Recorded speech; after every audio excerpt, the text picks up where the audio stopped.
Welcome back to another edition of the City That Never Sleeps show. I'm your host, Brandon Pockers, joined as always by my co-host, Ryan Toomey. Toomey, how are we doing on this fine Tuesday, February 21st afternoon? Doing good. Glad to be here. How are you? Could be better.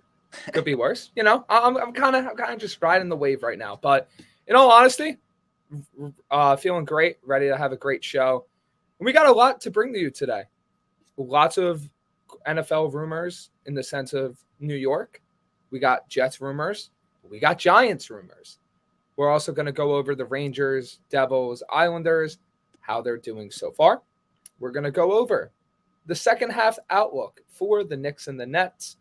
And spring training. It's getting underway really, really soon. And we're going to give you our preliminary preview for what we want to see in spring training for both the Mets and Yankees. We're going to give you what's going on with those teams and prop bets for the MVP, Rookie of the Year, and Cy Young. And maybe even World Series. Maybe have some fun with that. But it's going to be a great show. I'm excited to get after it. And let's get started. So, Toomey, I think if you've been following the news, there's been a decent amount of rumors for both the Jets and Giants. So where do you want to start? You want to start with the Jets like we always have, or do you want to start off with the Giants first? Let's go with the Giants because I feel like that's been the big news of the day with Daniel Jones. And I guess we can touch on it. I mean, we talked about it last week, and they kind of threw us with a curveball with what Daniel Jones wants. Yeah, so before we get to that question of the day, as you see on the bottom of the screen, the Giants will franchise tag Daniel Jones. Agree or disagree? Leave your comment, whether you agree or disagree with the poll, in the comment section. And this is a very interesting question now because I remember it might have been 2 weeks ago on the Super Bowl show where we were talking, and I thought Saquon Barkley was the more likely franchise tag. And we will get to Saquon later in the show. But a report from Pro Football Talk's Mike Florio came out this past week. And this new rumor has to do with the fact that Daniel Jones switched agents. Daniel Jones, if I have this correct to me, if you want to double check me on this, he switched from CAA to Athletes First. So I know he was at CAA for sure. So why would this be the case? Well, Daniel Jones apparently is seeking $45 million per year of an annual average value that would put him in the top 10 of NFL quarterbacks paid. Now, earlier in the offseason, we discussed how Jones was thought to be in the range of $32 to $35 million per year. The fact that he's seeking $10 million more, very interesting to me. And to me, where do you fall on this new rumor that Jones wants to be paid like a top 10 NFL quarterback? Well, from what we were talking about from last time, and when we were looking at it, we thought $35 million might have been a little too, I don't know. But then once we dove into the numbers, looked at it, see who that $35 million compared to, it started to make sense. He beat Kirk Cousins' playoffs. Maybe he deserves a little money, somewhat like Kirk Cousins. But now with the $45 million, that's a top 5 quarterback in money. And no, I don't know where they got that number from. That's Patrick Mahomes' money. He's making $45 a year. It obviously wouldn't be on the same scale as Mahomes, but that just can't happen. 100%. That's not the case. So I don't know what the Giants are going to do with this. I mean, I have my case of what I think they should be doing, but just to touch on it, $45 million, that's way too much money. Yeah, 1,000%. And looking up the numbers real quick, the franchise tag 32, right? Yeah, it's 32.4 million for the quarterback. So we got Brian in the chat saying how much would he make on the tag. That could sway me on the poll question. The franchise tag's in the expected first value that everyone thought Jones would get.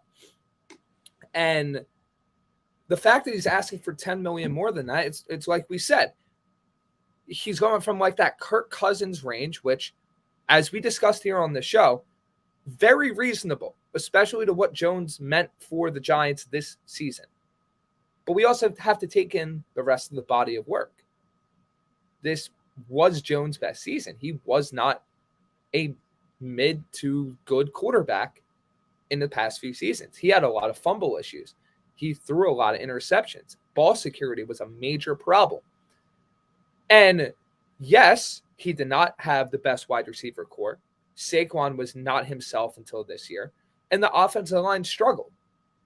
But the NFL, as I have heard lots of people say in these discussions, the NFL is a what have you done for me lately league.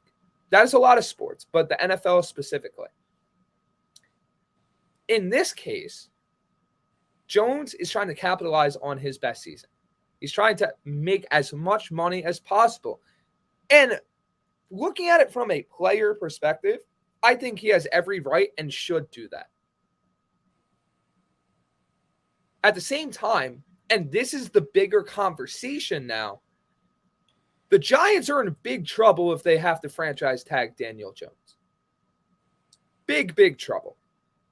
Because the thought process going into it was Jones signs the extension at a reasonable value for today's quarterback market because, as we said as well, quarterback position, if you're even decent, you're going to get paid. We've seen this countless times. If you have to use the tag on Jones now, you run into an issue with paying Saquon Barkley because Saquon's going to want his money too. And it seemed, at least, that Saquon was going to get that tag. Toomey, hearing both of this now, are the Giants in a much worse spot now, considering the fact that Jones' demands went up by basically $10 million? It's definitely not the position they want to be.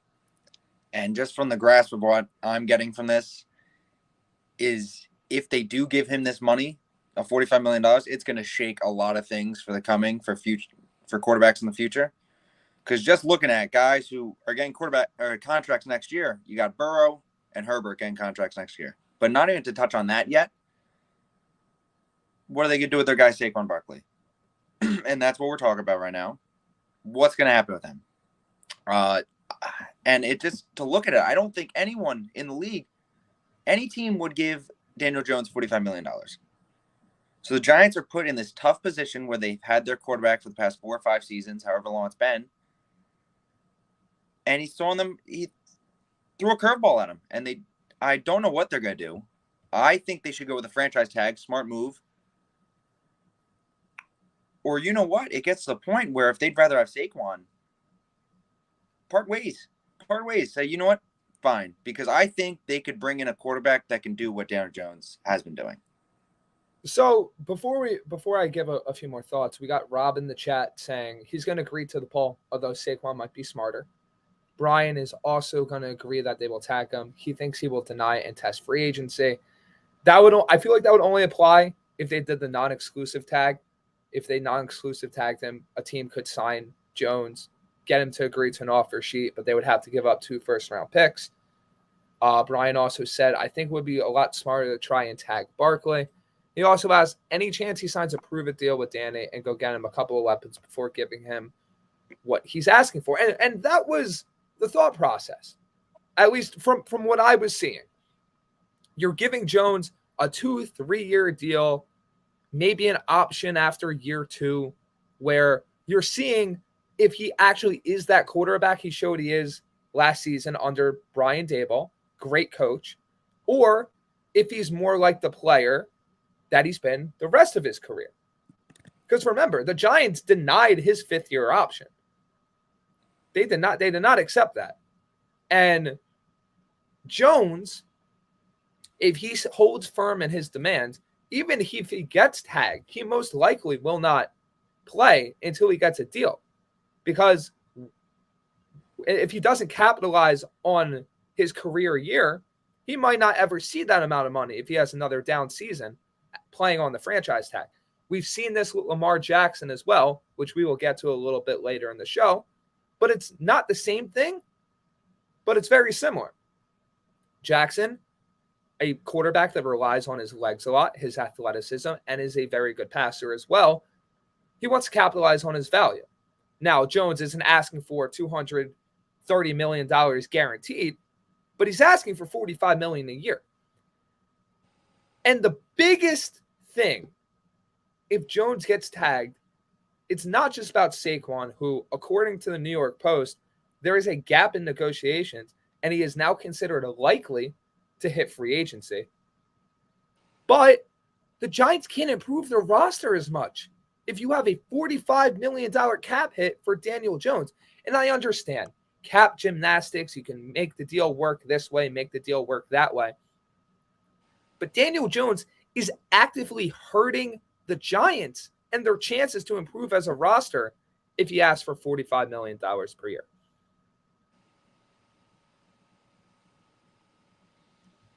No, it makes sense. And these numbers, a guy who throws for 15, so total touchdowns, he had 22, 15 throwing, 7 on the ground.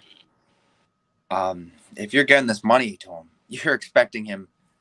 I would expect both those numbers. I'm expecting Josh Allen numbers. I'm sorry, but that's the truth. I mean, just looking at his stats, and we're saying this career year, he had his best year in the sense of stats. Everything's gone better. It's looking good. It looked brighter, but compared to the other guys, it's about 8 weeks of football, maybe less, compared to the top quarterbacks in the league. To put it in perspective, this would be if Sam Darnold threw for 30 touchdowns, 4 interceptions, led the Panthers to the playoffs, and then after that one single season was like, yeah, I want $45 million per year. It's not a one-to-one, but that's the type of quarterback Jones was before Daboll got here. And then how much is he going to pretend he signs $45 million? Are they going to be like, all right, let's cut down on the running a little bit. Let's not have you taking hits and running out there, maybe getting yourself hurt. And here's the big thing with that. I understand expectations change, but the Giants were in a rebuild year this year, and they overachieved. They need pieces. They need a number 1 wide receiver. They need to improve that secondary. Guess what? You spend $45 million on Daniel Jones, you're not improving that secondary with free agency. You're not improving your linebackers in free agency. You are not going to be able to pay or go after a number 1 wide receiver that suddenly becomes available. I don't know, DeAndre Hopkins, for example, who I think would be great for a guy like Daniel Jones. Possession wide receiver would work with him very well. You are putting so much more pressure on Joe Shane and Brian Daboll to improve a roster that needed improvements, because you're going to have to cut guys to make sure you're able to draft all your guys. You're going to have to get under that cap. It's just, you could argue, and I will never knock a player for going after what he feels like he deserves, because at the end of the day, football careers are extremely short, and players should go after all the money that they feel that they deserve. But I'd be remiss if I didn't mention the fact that Daniel Jones going after that type of money, while benefiting him, and I am very happy if he gets that contract, he will be actively hurting the New York Giants. Point blank. You can look at it both ways. It's very nuanced. Does Jones deserve that money? Not necessarily. But if he gets it, great for him. At the same time, that contract will ensure that the Giants rebuild most likely takes another year or 2. No, and I completely agree that at the end of the day, this is hurting the team. When I look at a quarterback that I think can be a quarterback of a future for a team, I base it off someone like this. If you want that money, then show that you don't need other guys around you that much. So when you look at the Patriots when we were younger, you look at Tom Brady. What weapons did Brady have besides Moss? At wide receiver. I mean, Edelman. Put Edelman with a different guy. Put a guy like Chris Hogan, who had success with the Patriots. I want a quarterback who will make my wide receivers and the people around me better. And go. Tom Brady was also unique in the fact, and I'm not expecting quarterbacks to do this, but he also continuously took pay cuts to ensure that his team competed. And I'm not expecting all these quarterbacks to do that, because in Jones's case, he should 100% capitalize. But Brady was such an anomaly that he could elevate receivers so much to the point that New England's just like, yeah, we don't need to invest in number one. And the one time they invested in a number one wide receiver, they almost went undefeated and broke every single passing yard and receiving record in the NFL for a single season. Ridiculous. But to say that too, we talked about the other day, a guy like Trevor Lawrence. They spent all this money on these receivers who were, I'm not going to say nobodies, but they weren't superstar receivers. And look what Lawrence did with them. And that's a quarterback where I'll say, hey, doesn't matter what I give you, you're going to produce with these guys. And it's found out where people are talking like, let's get Jones some weapons. If Jones is doing this, there's no weapons. And we're going to be seeing the same Daniel Jones. And frankly, with this money, they're not going to win. No. And they need so much. The Saquon Barkley thing is probably the most fascinating thing to me, because the Daniel Jones thing is most likely will not have an immediate resolution. But I personally, throughout the season before you were able to hop on the show, I called Saquon Barkley the engine of the Giants offense, the guy that powered them.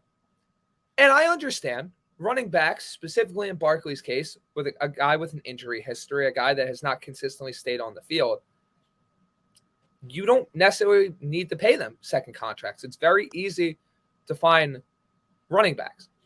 But with how important he was to the Giants offense, that's not exactly replaceable by one single guy unless you're drafting Bijan Robinson in the first round, which if you're doing that, I mean, I guess that works. I would be on board with it. But you're investing another first-round pick in a running back, where you saw what happened last time you did that. So I guess the best thing with Saquon to discuss is, where do you think he could go? And if he leaves the Giants, how do you think the Giants respond? And while you're discussing that, I'm going to pull up, just for reference point, the free agent running back class, because I want to determine, because I think he's the best one on the market immediately, but I want to be 100% sure with that. No, yeah, and I know a ton of Giants fans. Saquon's really the heart and soul of that team. He really is. When it comes to running backs, though, I'll stick with my firm feeling that running backs don't win championships. No offense to running backs. They're workhorses. They provide so much, but we've seen it over time and time and time again that we've seen these top running backs, and if you don't have a team around them, it's a one-man show. And best example of recent history is that Titans team with Derek Henry when he ran for so many yards, how much it was. But back to Saquon, it just gets to the point. Who wants him? He'd go straight to a contender. I think teams would be stupid to pass on him. Hell of a talent, especially if you get a quarterback with him and a team around him. Team with a pass threat already, I think, and then throw Saquon in there. Time will tell with what happens with this. But just to throw teams out there, that would be exciting. He'd be a free agent, right? It wouldn't be a trade? Yeah, so looking at the free agent running back class, Barkley, I think, is not by far the best one, but he's definitely one of the best. You then have Kareem Hunt, Rashad Penny, Jamal Williams, Josh Jacobs, Mark Ingram, Rex Burkhead, Raheem Mostert, Deonta Foreman, Mike Boone, Boston Scott, Samaje P. Ryan, Ronald Jones, Miles Sanders, Giovanni Bernard, and then you're at the Jerick McKinnon level of back. So I mean, there's a lot of guys that can come in and give you value. I mean, looking at some of the names, Mostert, Jamal Williams, even Rashad Penny and Kareem Hunt, despite their down seasons or injury-riddled seasons, these are guys that can give you value. But I think the best ones on the market are Jacobs, Barkley, and Sanders. And quite frankly, I think Barkley's the best one. And then Jacobs a very close number 2. Yeah. In that same sense, one sports book has the Chicago Bears as the number 1 team with betting odds for Barkley. That's the case, and I don't. Maybe imagine a team like the Buffalo Bills signing him. See, that's where I'm looking for a guy like that. So, like, there's teams that could really use a running back. I don't know. The Kansas City Chiefs. No, that's Saquon. So, he's not looking for money, I don't think. He's a guy that's looking to win, and he'll get paid as it comes with it. If he ends up on the Bears, that's what are you doing, man? But it's also a matter of, and as Jake says, he agrees to the poll. John says, RB free agent market is big this year. I'm not drafting a running back with all this talent out there. But that's the thing. The running back class is relatively good, too. You obviously have Bijan Robinson. You have A-Chain from Texas A&M, a speed threat. There's a lot of options out there for teams. Whereas the market isn't going to necessarily be robust in terms of maybe financial, but the market is going to be robust in terms of the options that teams have. So in that sense, the Giants don't necessarily need to pay Barkley what he wants, but I feel like Barkley has shown how well he fits in the I think it's interesting how well he fits in because I don't think he's so easily replaceable. Jake says this RB class is going to hurt this free agency market because it's a very solid class. Exactly. You have the top line talent, but you also have, and I feel like this more and more every year, you have really, really, really good running backs. And to name some beyond just, Bijan Robinson, if we look at some of the backs coming out, you got Jahmyr Gibbs, who not a one-to-one comparison, but he moves a lot like an Alvin Kamara type. Zach Charbonnet, Devon A-Chain, like I mentioned, Tank Bigsby, Kendre Miller, Tajay Spears, Sean Tucker. There's a lot of really good backs, as Jake mentioned, in this class, on top of the free agent possibilities. So the Giants could easily draft one in the 3rd, 4th round, but the risk reward that you're weighing with that is you're getting rid of Barkley. You have to replace his production. And for a guy that really powered your offense, how are you replacing that production? Even if you don't want to pay him that amount. No, yeah, and it's a tough decision to come up. But frankly, it hurts me to say this. When it comes to running backs for myself, for what I want as a team or what I'm looking at, I would rather a young, hungry, fast guy out of the draft rather than paying a guy a ton of money who's been through. Running back position, they get beat up all the time. That's all they do. They run into people as hard as they can, try and find holes. They're doing everything. They're workhorses. And as time goes on, the health diminishes, everything diminishes. So, Frank, the big stat, too, is they show at every Super Bowl the contracts of these running backs that are on these teams. There's never a big-name running back, especially in the past 10, 15 years, who's making big-time money. So that's a position I look at. I hate to see it because these guys put so much on the line. I think it's such a replaceable position when it comes down to it. If you give a young, fast, hard-running running back a good old line, they're going to do wonders with it, and it doesn't matter. And that's where I'm sticking with that. So you see, like, I'm on board with that. And I love drafting running backs.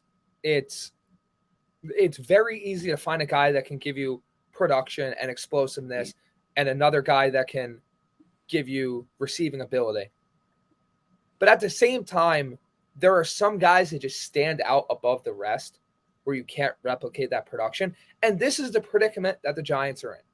So honestly, in terms of the poll, I do think they franchise tag Daniel Jones because I don't think Jones is necessarily going to back off that number.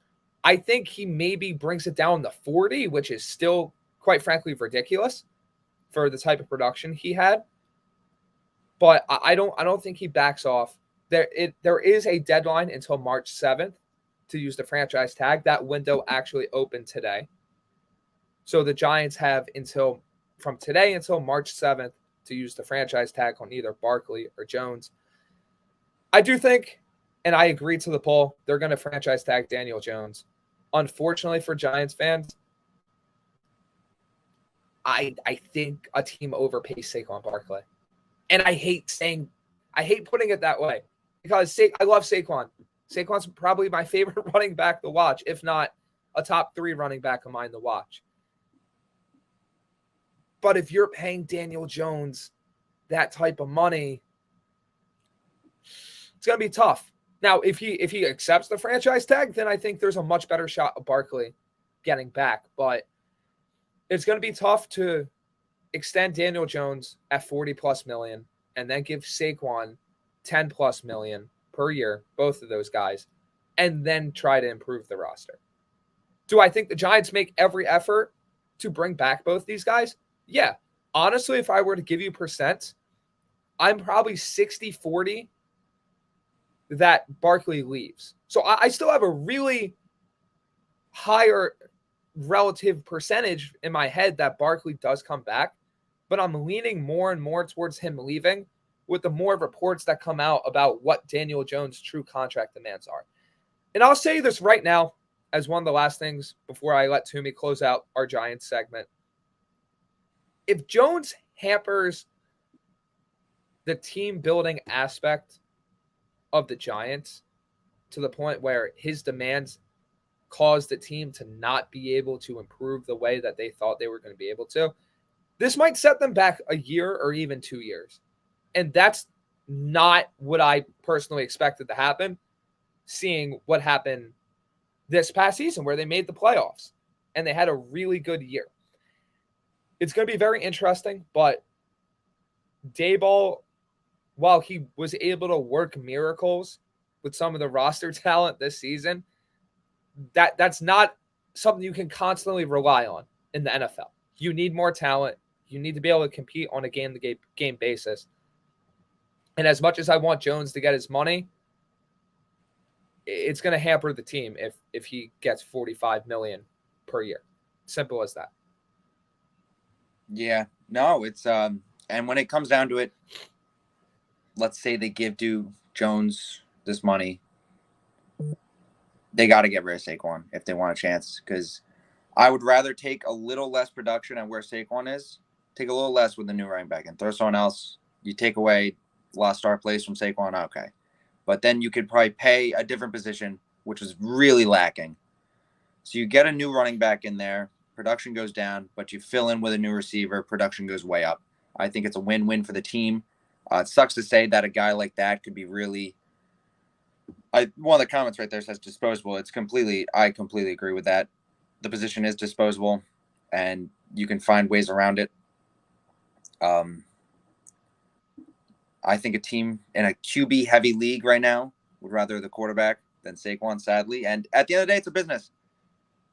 Their goal is to win championships, not to win the fans over or make people happy. And it's going to suck because Saquon, like I said before, he's their guy. He's been their guy.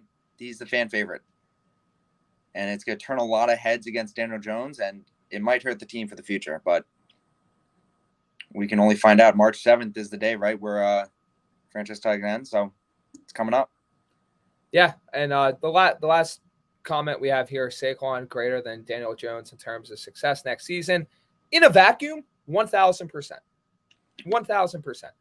But when you take in the positional value of how essentially like replacement value of how much does it take to replace Jones in that offense, how much does it take to replace Saquon, and then add the value of what it takes to pay a good guy at that position, quarterback versus running back. As much as Saquon, I think, is more important to the Giants offense than Daniel Jones. Daniel Jones is going to be the priority over Barkley. because of the positions they play. It's the unfortunate reality of the NFL.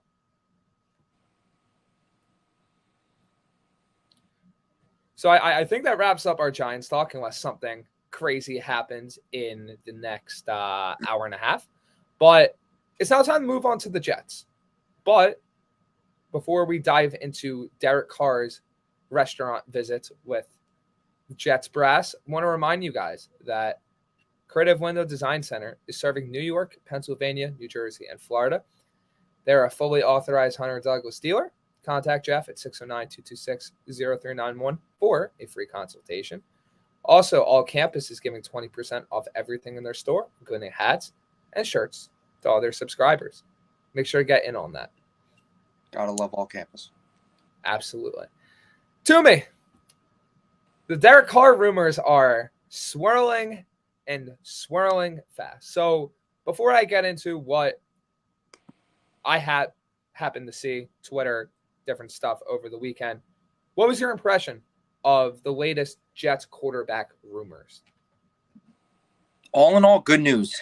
From a Jets fan standpoint, this is great news. Like we've said this whole time, it's like Groundhog's Day in the show. We keep bringing it up, but we wanted one of the top three guys, and I think this solidifies us getting one of them.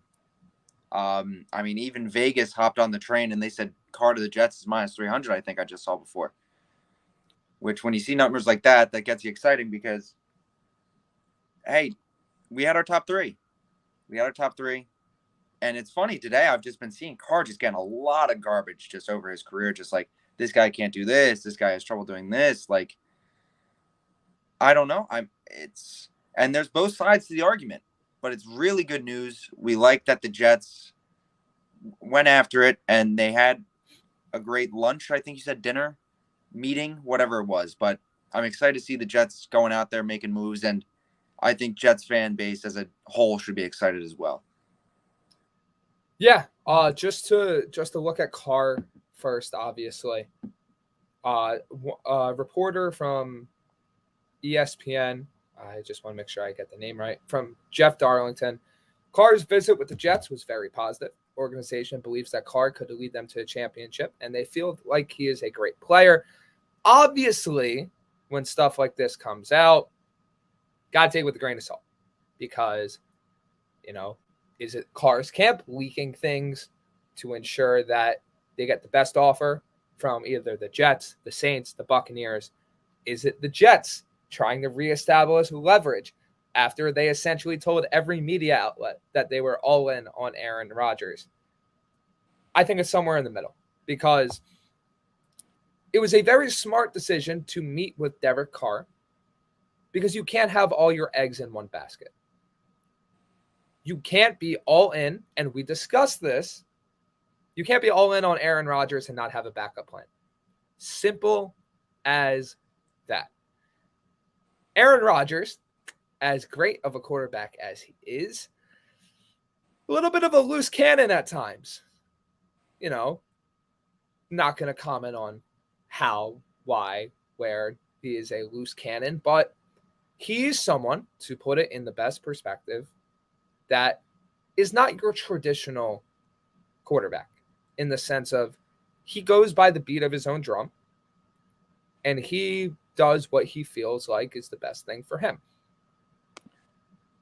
As much as everyone's considering, Rodgers is coming back, Rodgers, after seeing, and I'm not saying this is going to happen, but he's the type of guy where he might see all the media reports about, the Packers want to get rid of him. The Packers don't want Rodgers anymore. He might just come out and be like, you know what?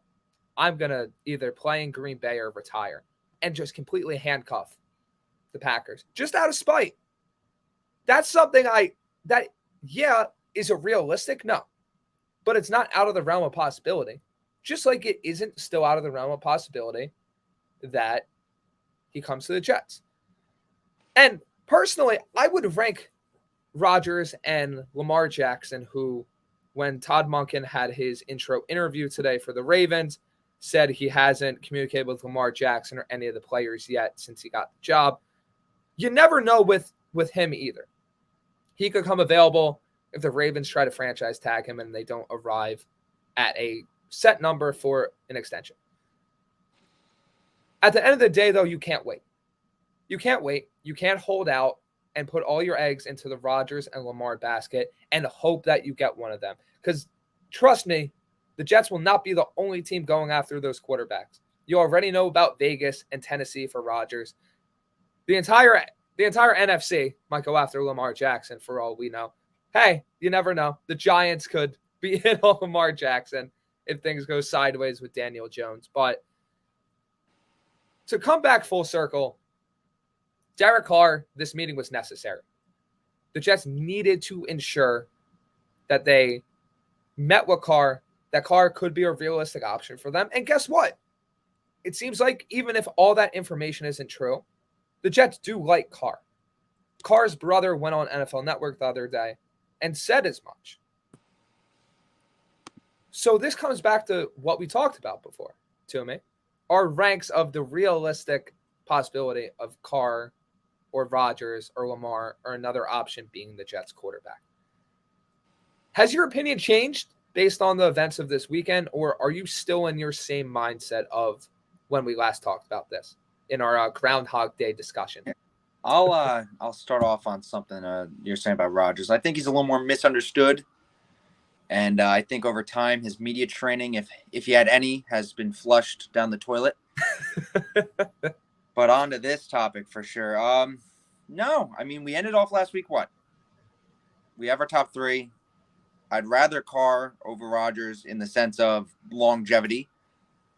I think Carr can bring success to this team. I mean, as we saw last year, really anything would have been better at the quarterback position than what they had.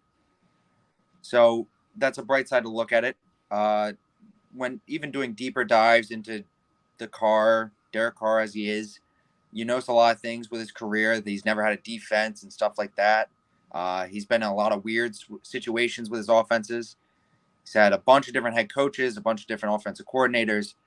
So, and the guy we've noticed now is he's really motivated. He wants to prove a lot of people wrong. I think if you give a high caliber athlete like this the opportunity to prove something, it really sheds a light on someone and really gives a real kick in the butt for it. So yeah, I'm still on the Derek Carr train. I'm excited. Still would be excited for any of the top three, but I think this really solidifies us getting at least one of those guys. Appreciate the support. Point and shoot. I don't know what value you bring to a comment section by just commenting that you think the show sucks. So I hope you have a wonderful day. Thank you, point and shoot. You know, can't really control all the technology issues, but since your show's so perfect in your realm, I hope you have a great day. Back to discussing the important things in life, in sports. The Jets quarterback search. Yeah, my thoughts haven't really changed with any of this. I'm still, I want Rodgers. I think Lamar would be a great option, but I think Derek Carr, I wouldn't say he's the most realistic option, but he is the best. Would I say he's the best value? I don't think so, because he's gonna command a lot of money. But at the end of the day, it's just money. It's against the salary cap. You're not having to give up draft capital. You're not having to give up veteran players like you would in a Lamar or an Aaron Rodgers trade. Now, you could argue that a cheaper option with the same type of tier is Ryan Tannehill. I wouldn't necessarily agree, but I think Tannehill could do a lot of the things that a guy like Carr or Garoppolo could do without as much of the injury risk as a Garoppolo, but maybe not as much as the quote-unquote upper-end talent as a Carr.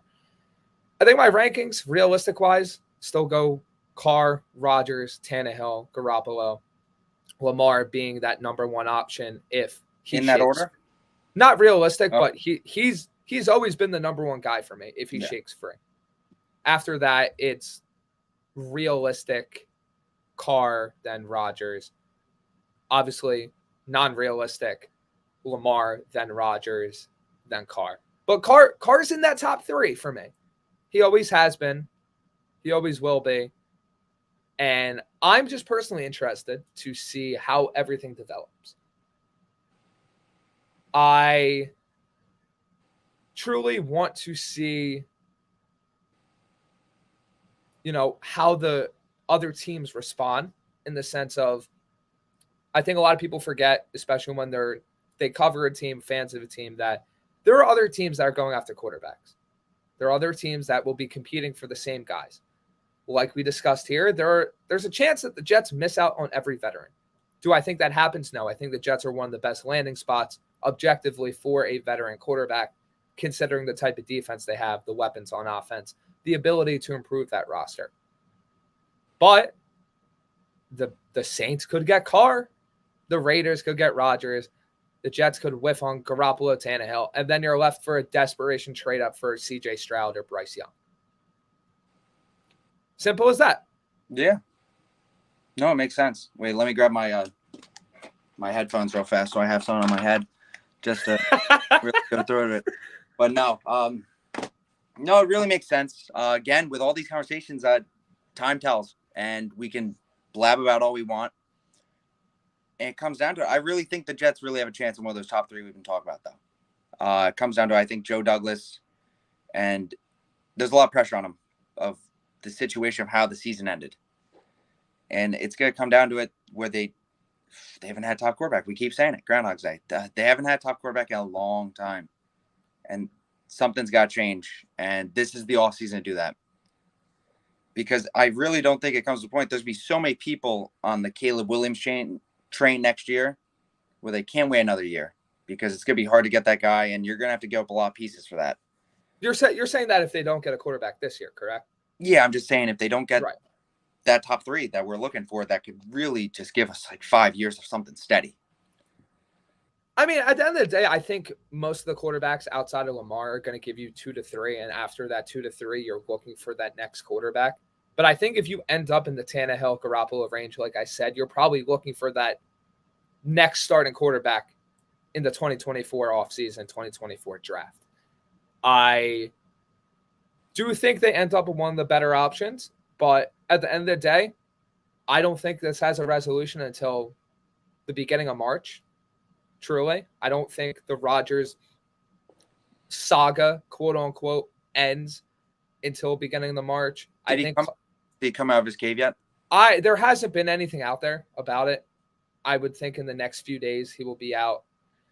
Carr, I think, is going to take his time, as he should. He's a free agent. He should weigh all of his best options. I said the same thing about Daniel Jones. I'm going to say the same thing about Derek Carr.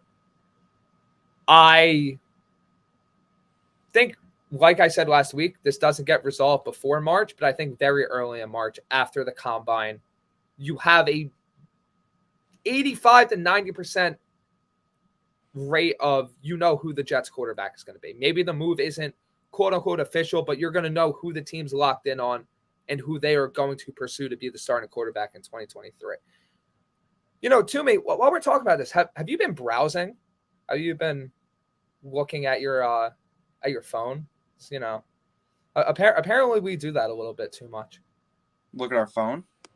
Just browsing while the other one of us talks. Sometimes. Yeah. Got to look what I'm going to talk about, right? Yeah, I don't know.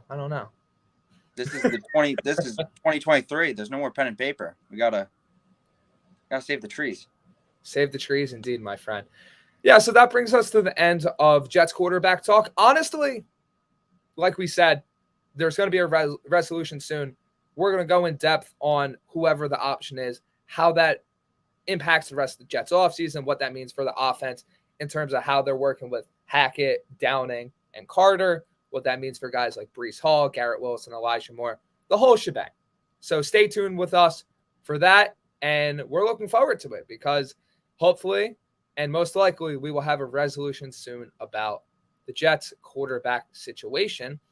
And on that note, there's one NFL rumor that before the show, myself and Toomey, we were talking about, and this isn't necessarily something that is world-shattering, but it's very interesting due to some things we discussed on previous shows.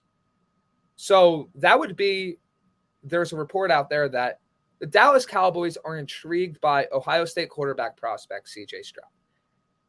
Obviously, if you didn't watch football and you just saw that, yeah, sure. An NFL team's interested in the quarterback. No big deal.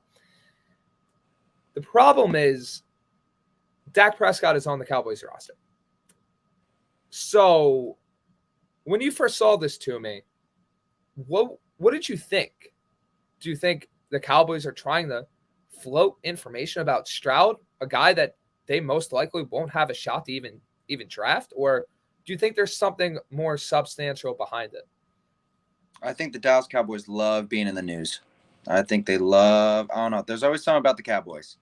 But when it comes down to it, a word like intrigued. Like I said before, it just shows an interest. And like, yes, they have Dak. We were talking about before, but I don't think it's anything. What could it be? Like, really?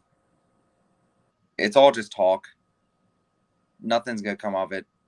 They're not going to have a chance to get Stroud. They're going to have to give too much up if they want to get Stroud. And more they get, just let him sit behind Dak, or what? Give Dak a little fire and make him play a little harder. But I don't think that's the right way to go around it.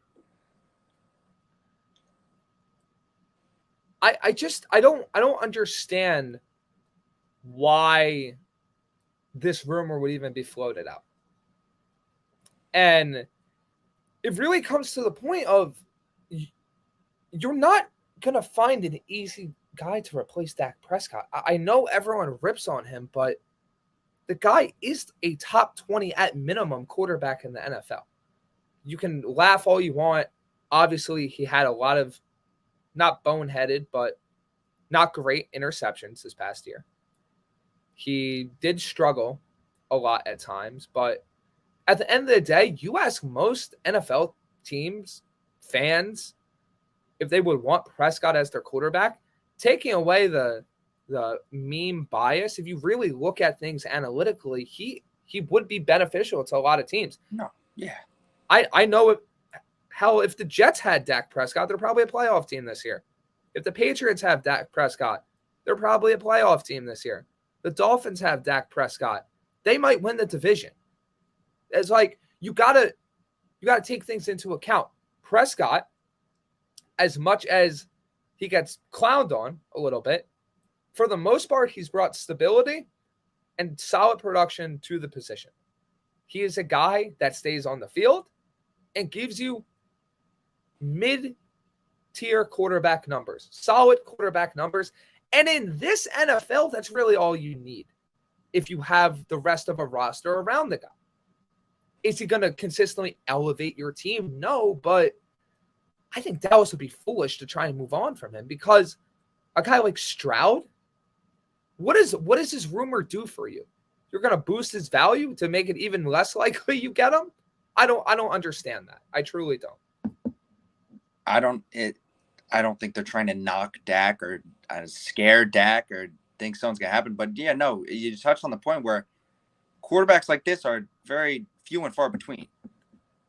It's hard to get a guy like Dak Prescott, who's led your team for a long time now, and he's done some great things for your franchise, just has never won those big games, which, yes, is everything. But to come down to it, there's been a lot of things that have happened to halt him from getting those big wins. Like you're saying before, a lot of teams would be very excited to have a guy like Dak Prescott at the helm of their franchise. So I think it's just, I don't really know why or where these conversations even came from, who said it, but it's out there. I don't think it's really a change much. It really has no, I don't think future, I don't know. Dallas is weird. Dallas always has something going on. There's, I don't know. Yeah, the source was Sports Illustrated. So Sports Illustrated were the ones that reported. The Cowboys have also met with Hendon Hooker extensively, the quarterback prospect from Tennessee. Okay, yeah. Had a holiday. So it's just, I don't get it. I mean, if you're looking for a backup, I like the Hendon Hooker option. I think that's a guy that if you're truly thinking of moving on from Prescott, he could probably step in after 1 year on the bench. But, at the same time, you're in win now territory. Your roster is made to win now. Why would you be using and let's face it, Hooker's going to draw a very relative high draft pick. He's going to be a guy that commands, I feel like at the latest round he goes is the third. And this is considering the fact that, yes, he tore his ACL, but he's seemingly making a good recovery from that. I don't understand it. I wish I had more insight, but looking at Tankathon, Dallas is picking 27. If CJ Stroud falls anywhere near 27, looking at the draft order, depending on what happens with the Jets, I could easily see them going after him if they don't have the quarterback position figured out, right? And we're talking about teams that are outside the top 10. We've gone over these top 10 teams. Outside of the Jets, you could argue possibly New England, depending on how they feel about Zappe and Mac Jones. Washington, Detroit, Tampa Bay, maybe Seattle, potentially Baltimore, what happens with Lamar. Giants, depending on what happens with Daniel Jones. That's like 4 additional teams on top of like the 7 teams in the top 10 that could conceivably draft a quarterback. So there's got to be something really, really wrong if CJ Stroud falls all the way to 27 or even 5 picks within that range. And it comes down to it. Dallas stuck with Tony Romo for a long time. And no, I love Tony Romo. I thought he was a good quarterback. Just never won those big games. And I don't know if they like keeping that same path. They really want to switch something up. But they've been blessed with good quarterbacks. They really have, this franchise. They've had really good quarterbacks who just haven't really panned out. And yes, they're itching for a win. They haven't won a Super Bowl in a long, long time, close to 30 years now. And something's got to change. And I think they're just reaching for something. They're reaching for stuff. It comes down to it. I think Dak's still got his job there. He'll be fine. But yeah, for a backup idea, a guy like Hendon Hooker would work as well. He's a great college quarterback, had a phenomenal year. Sad it ended the way it did. Yeah, and like to look at some other quarterback prospects that I feel like would make more sense. Obviously, you're not in the Bryce Young, Will Levis, CJ Stroud, Anthony Richardson range, but like a Tanner McKee, a Clayton Tune, a Jake Haener, a Jaron Hall, Tyson Baguette, Dorian Thompson-Robinson, Max Duggan. These are guys that and I'm not even saying to be an immediate backup, but if you want a developmental prospect or a guy that you can pick later in the rounds, those are guys that are going to be there. Those are guys that will be there in the 3rd, 4th, 5th rounds. When you get a quarterback like a CJ Stroud, you're thinking he's got to be on that field in maybe not this year, but next year. He's got to have a spot because we're spending so much money on him. And that's his point. He's a first-round quarterback. You think he's going to be the next guy. So unless they're really all done with Dak, CJ Stroud makes no sense. Well, that ties into the Jets discussion. Is Dak maybe a guy they go after if all of a sudden it comes out? Yeah, Dallas doesn't want to move forward with Dak. They're looking to replace him, which I think would be ridiculous considering where they're drafting. But, he would probably slide into number 3 on my list. My top 3 would change to a top 4. Just big guys that I'd want. So it'd make them that much easier to get one. Exactly. Well, I think that really summarizes it great for the quarterback carousel because that potentially adds another aspect to it. As we approach closer to the NFL draft, the combine, different things like that, we're going to keep you updated on all the latest NFL news. Because trust me, the closer we get to these type of things, the more news is going to swirl. Stay locked and loaded to the show. We'll have it all covered for you. It is now time to move on to the basketball teams of New York City post All-Star break. And sidebar right here. Toomey, did you watch the All-Star game festivities? I did. Okay. Everything? Did you watch the game Sunday? I did watch the game Sunday. Okay. Sadly, I watched the whole thing. All right. I did watch it. On a scale of 1 to 10, how would you rate All-Star Weekend this year? From what I saw, I mean, it was kind of entertaining. I mean, I turned on the TV a little too early for the All-Star game. Thought the game was starting at 7:30, but they didn't start until like 8:50. But I didn't know the game was supposed to start at 8:30. But besides that, I guess it fits with the script of what the NBA does. I wasn't entertained, but I guess a bunch of people out there were. I liked it. It wasn't bad. The All-Star game was the All-Star game, which was funny. Bet the over, which worked. That was nice. Besides that, I don't really know. Wasn't my cup of tea, but I guess a lot of people could like it.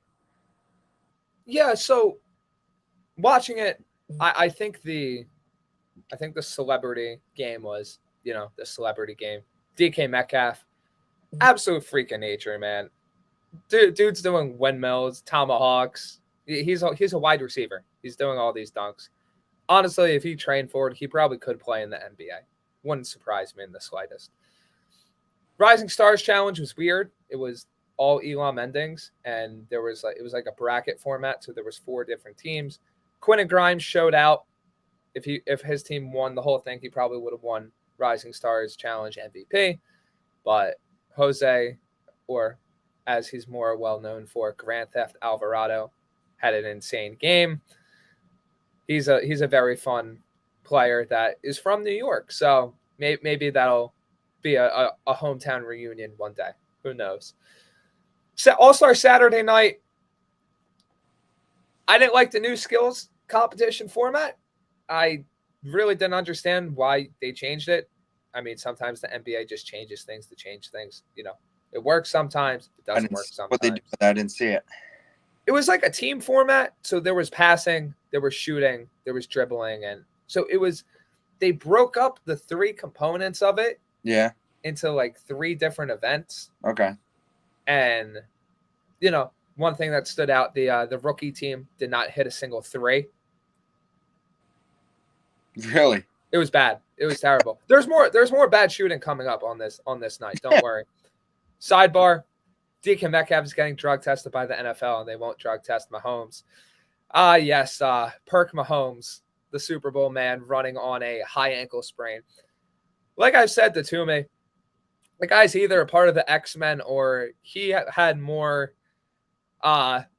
substances than most people in order to tolerate that pain. Because I personally never saw someone run on a high ankle sprain like that. DK Metcalf also, if the NFL sees videos of someone jumping that high, tomahawking in basketball games, doing every possible athletic feat known to man,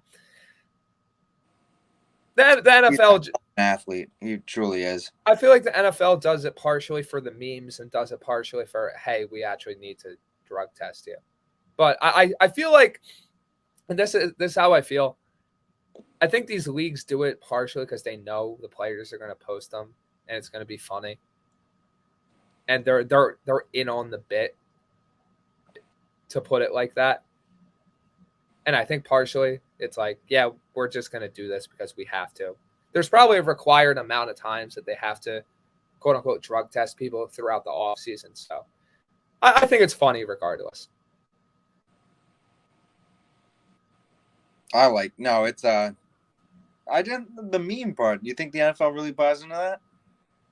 I feel like there's a part of it where maybe it's not a meme, but I feel like they're definitely self-aware to the point of, yeah, we know this guy just did that. We're sending him a drug test. We know we're going to face the quote unquote backlash memes from all of this. So I feel like the NBA does it too. Cause it's like a guy drops like 60 points in a night and all of a sudden there's a drug test. Yeah. Yeah. You see that all the time. It's like clockwork every single time. It's like clockwork. But now, what about that dunk contest? Or what was next? 3-point contest was next. Okay. 3-point contest. Damian Lillard won. The winner, not really going to talk about that much. But I did put some money on Julius Randle. I put $2, $1 free bets, and $1 of my own money. And he had the highest odds. I figured, can't hurt. Maybe he surprises. Sean the dog. Good Lord. I missed on that. And Julius Randle is a decent shooter. He's not built for a 3-point contest. Point blank. He doesn't have that fast release. And you could see at the end, his release kept getting sped up and sped up and sped up. And honestly, I thought he was going to have the worst performance of the night. I was wrong. Kevin Huerter, buddy. We got to figure it out, man. The 3-point specialist. Buddy, we got to figure it out. We do. We got to figure out what happened. 8 in the 3-point contest? You didn't get double digits? And I'm not saying I could do better because I probably couldn't. This is not me ragging on someone saying, oh, I could do better. But single digits? Man, the Utah Jazz owner outshot you. That's rough. That's rough, buddy. But you're making more money than I'll probably ever make. So what ground do I have to stand on? There you go. It's funny to talk about. And then dunk contest. Everyone's saying Mac McClung saved the dunk contest. Incredible performance. Jericho Sims decided to really take inspiration from Vince Carter because he did the same dunk essentially twice. I thought it was cool. Trent Murphy III, despite him losing, he had some great dunks. And the fourth one was, I think, KJ Martin. KJ Martin, I feel like, is a better in-game dunker. Same with Sims. But McClung had some cool ones. And then the All-Star game, trash. I'm sorry. A lot of offense. I thought the Elam ending was supposed to encourage defense because, you have to get to the target score. There's not a quarter limit. But I think there was defense. What was it? I think when they had 2 points left. Mm-hmm. 2 points left to score. That was it. We were laughing. I remember just watching it, just sitting there, just like, oh my God, they're actually not going to play. At first, it started off as a layup show. And with Embiid doing a standing dunk and stuff like that. But it turned up with the 3-pointers and stuff. But it is LA Fitness basketball for sure. I was about to say that. It literally looked like how we playing pickup, especially with the game ending with, Donovan Mitchell and Damian Lillard firing off half-court shots, which Lillard made 3 of them in this game. Yeah. Of course. Hell, sure. You got to see that if you like the entertainment of offense, I guess. It's a good part of it. We got Anthony saying, Quitter looked like his ankle didn't hurt, and now his finger barely touched the rim. Now a fraud back to acting like his ankle hurts. I think you also got to remember that LeBron is 38 years old and is consistently being relied upon to carry the Los Angeles Lakers, especially with the injuries that team has had. Toomey can speak more to that than I can, but 38 years old, you're not going to be able to play the same way as a 25, 27, 20-year-old. You can't just go full throttle and play through an all-star game if you're banged up. You think I'm on the right track with that or no? Yeah, I mean, you saw what Giannis did. Giannis came in, got his points, and left. It was cool to see him at least at the festivities where he got to hang out and still be a team captain. I mean, did you see the video of him smacking the rim? I guess it was that's what they said. It was his hand. Smack the rim. I don't know. He's done so much. It brought more exciting players on the court, probably, that would take deep threes and stuff. I mean, obviously LeBron's still one of the most exciting players in the league, but I don't know, it gives the young guys a chance. We've already seen what LeBron can do. And I'm not gonna I understand people that could be up in arms about it, but it's the All-Star game. I'd rather see LeBron save more of his energy for the playoffs and push for the playoffs with the Lakers than drop 50 points in an All-Star game when no one's playing defense. That's just where I fall on it.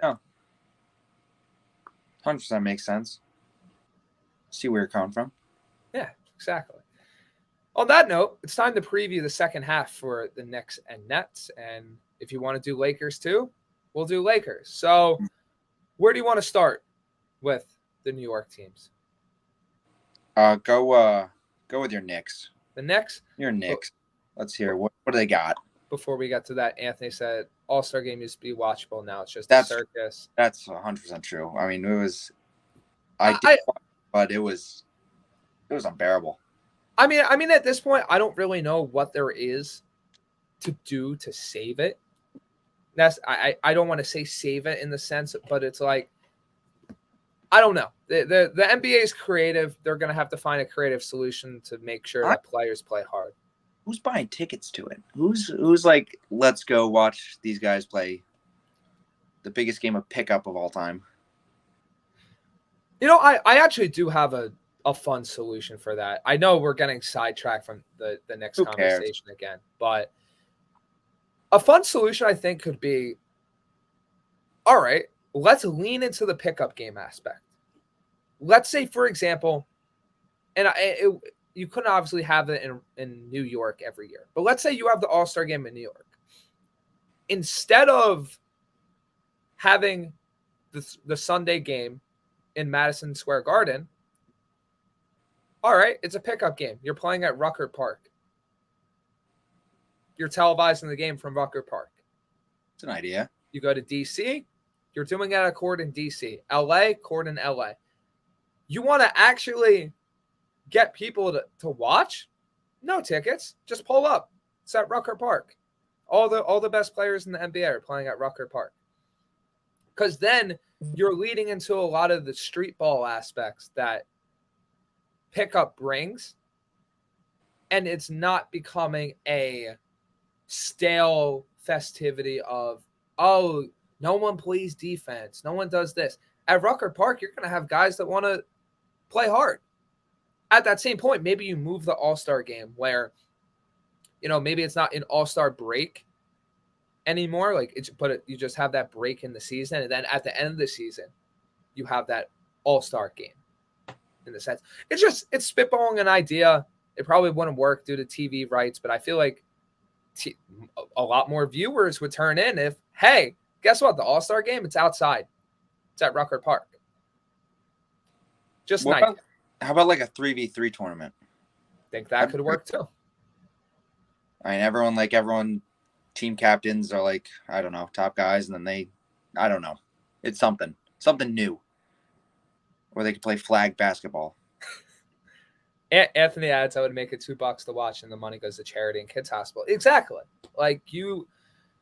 There are creative solutions that can solve problems, and I think that the NBA is one of the most well-equipped leagues to offer those types of creative solutions to solve these type of problems. But getting back to the Knicks here, as we exit the All-Star break and games resume, I think this week. Yeah, actually, the New York Knicks take on the Washington Wizards Friday night at 7 p.m. They currently sit at sixth place in the Eastern Conference. They are 2 games behind the Nets and 4.5 behind the Cavs. I personally think that the Knicks are going to be a playoff team.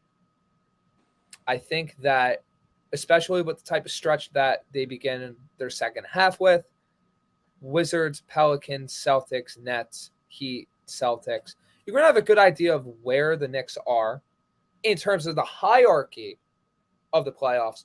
But I think they're a playoff team. And I've said this before in conversation with some of my friends off air, such as Toomey.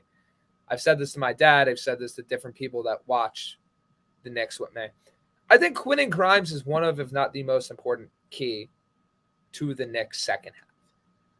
Now, that's not taking anything away from Jalen Brunson, who I think his performance is essential, or Julius Randle, who was the Knicks' lone all-star. Does not take anything away from RJ Barrett, who I think is very critical to the Knicks' success, or Mitchell Robinson, or any of the other guys on the team. But Quentin Grimes is unique in the sense of he has not consistently hit his three-point shot, but he has had every other aspect of his game improve throughout the year, whether that be his driving ability, his passing, his defense. If he could consistently hit his three-point shot like he showed in the Rising Stars game, which I know is not always a one-to-one, but it was there. I think Grimes could be that X factor that pushes the Knicks over the top. In the sense of you're going from that 6-7 seed to you're pushing to a 5 seed. And I do think the Knicks have a great shot at competing in the playoffs, maybe not necessarily overtaking a Milwaukee, a Boston, as we'll get to in a little bit. But I think the Knicks are primed to make a push to not just be a play-in team, but really be in that playoff mix. No, the Knicks, I mean, you watched it. One of the comments was talking about Josh Hart. I think seeing Hart, that's a big pickup. But I'm going to stick with my forte on it. I mean, I don't think a team that's not consistently a top 3 team in a league conference can really do much in basketball. It's tough. We rarely see it. I mean, I would like to really look at the stats to see how many times a 1, 2, or 3 is not in the finals for their conference. I'd be curious to see that stat. I'm not going to look it up now, but it comes down to it. You're the Knick guy. I mean, you see improvement though, right? You see there's a little light at the end of that tunnel for them. What, the team in general? Yeah. Yeah, I mean, absolutely. Absolutely. I mean, just by having Jalen Brunson, the young core, I mean, you look at the last game before the All-Star break. The Knicks beat the Hawks 122-101. Randall at 25, Barrett at 17, Brunson at 28. Josh Hart had 13, Quickly at 14, Toppin had 11. You have a lot of young guys that are contributing. I compared this team to the Nets pre-Kyrie, pre-KD. They have a lot of young talent, and some guys, specifically Brunson, you could argue are superstars, but aren't in that upper echelon. They are a solid team that's going to give teams fits, both on the offensive and defensive side of the ball, especially defense when Mitchell Robinson gets back, adding on to, as Anthony says, the big Josh Hart pickup. But as we mentioned in our rundown that we talked about, do I think they could steal a game or two from Boston, from Milwaukee, from Philly? 1,000%. They're not ready to beat those teams in a 7-game series yet. I think the Knicks could win a playoff round. They match up with a Miami, in Atlanta, one of these types of teams. But the Knicks do not have a Joel Embiid. The Knicks do not have a James Harden. I love Jalen Brunson. Maybe he's approaching a level as Harden declines where he's better than Harden. No one on that Knicks team is better than Joel Embiid. Joel Embiid is a top five player, you could argue, in the NBA. Giannis and the Bucks, the Knicks have shown they can beat them. At the very least, compete with them. I don't think they're beating them yet in a 7-game series. And Boston, yes, you beat them as well.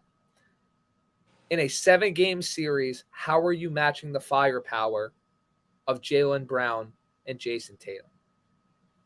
And that's the thing. Yeah. Stars in the NBA are so much bigger than stars in baseball or stars in football. You could argue that it's the most comparable to hockey stars. But even then, you're making so many line changes that you can't really have a guy in hockey play 30 minutes in a night. Yeah, if you could have a guy because Tatum's playing how many? He's definitely playing more than 30 a night. I mean, we talk about Brunson. Brunson's playing like 35 minutes a night. Yeah, see, they're on the court for pretty much the entire game or close to it. In that specific Hawks game, the minutes from Randall, Brunson, and Barrett were 35, 38, and 32, respectively. You're not having that in any other sport. No. So as good as those guys have been for the Knicks, and are the reason why I think they're a playoff team and can win a series. Jalen Brunson and Jason Tatum were doing the same thing in the playoffs. All those minute restrictions are off for everybody. You are dealing with 35 minutes of Tatum and Brown, 35 minutes of Embiid, 35 minutes of Giannis. Especially come playoff time, too. Exactly. Comes to 40. Close to it for some of the guys that can run around a little longer. And that's my point. The point is, I'm very confident in the Knicks' future. I'm very, very happy with how the core is being developed. Maybe not so much with RJ Barrett, but he's still been a solid player. That gets balanced out by the emergence of Quickly, Brunson, Obi Toppin at times, Quinn and Grimes, occasionally Miles McBride, the addition of Josh Hart. You can go on and on. At the end of the day, the Knicks are building a foundation, which is something that has not been said in a very long time. You can see the fruits of that foundation being built. They are not an upper echelon team in the East just yet. They can compete with them, but they're not there yet. And this ties into Brooklyn, which I'm going to let you start on. I think Brooklyn's, after all the trades, are in a very similar boat to the Knicks. No, they're more on like a rebuild. I think the Nets are more on like rebuild sense of things. Standing wise, are they still? They're fighting still, right? No, falling off. Where are they at? Brooklyn, they are current. I mean, they're above the Knicks by. They're the team keeping the Knicks from the 5 seed. They are 2 games in front of the Knicks. So, like I said, I think it was last week. We're gonna see them come down. They just don't have. I don't think they have the firepower to keep going. Cam Thomas was playing really well still, and that's an awesome name that they can really run on for their future. And they do have a future. A lot of picks, a lot of things going on, but I think they'll fall off now. Yeah, I think. I don't see them competing with these teams day in and day out without a full.